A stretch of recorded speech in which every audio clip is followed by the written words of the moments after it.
a downbeat week last week, the dollar had somewhat of a resurgence against major currency pairs, coming up to recent 4 months highs as US 10-year bonds finally broke the 3% mark, which is the highest since 2014 and also led to a large sell-off on indices. So an interesting week lies ahead for the US with a jam-packed economic calendar to look forward to.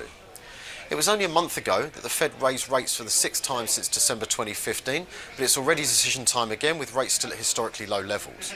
The expectation is for no changes this month, and the range is expected to be held between 1.5% and 1.75%.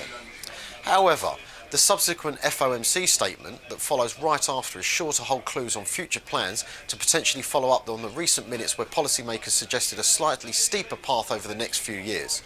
So any further clues may cause further movements in the markets either way. And if that wasn't enough for the week, we also have non-farm payrolls coming up a few days later. Given the FOMC's insistence that positive data is a key signal and indicator for future rate rises, further positive figures could be key to the process. After last month's poor showing of 103,000 jobs added compared to an expected 193,000 jobs, a similar level is hoped for this time at 198,000 jobs to be created. So other notable mentions for the week include the interest rate decision from the RBA in Australia, which is expected to remain the same at 1.5%, which is also followed up by the RBA rate statement. There is also data for sterling next week in the form of manufacturing PMI, construction PMI and services PMI on consecutive days, which will be an interesting read given the up-and-coming rate decision in a few weeks' time, where the general consensus is still for a rate hike despite Carney's comments last week. On the stocks front, we have plenty of companies reporting their quarterly figures, with headline grabber surely being Apple. Concerns arriving from Apple's suppliers, amongst other worries of soft demand, has led to a sharp fall in the price of Apple this week.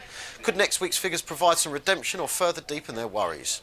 Also, WPP has hit the headlines of late with the abrupt resignation of Sir Martin Sorrell, which triggered a 6.5% fall in the price of the announcement. With the advertising giant reporting next week and share prices still slower, it may have an interesting week ahead. Other big hitters on the calendar include Alibaba, McDonald's and MasterCard. For a full list of stocks to look out for next week, be sure to see our Week Ahead newsletter and also check out our economic calendar for the data releases. Thank you very much.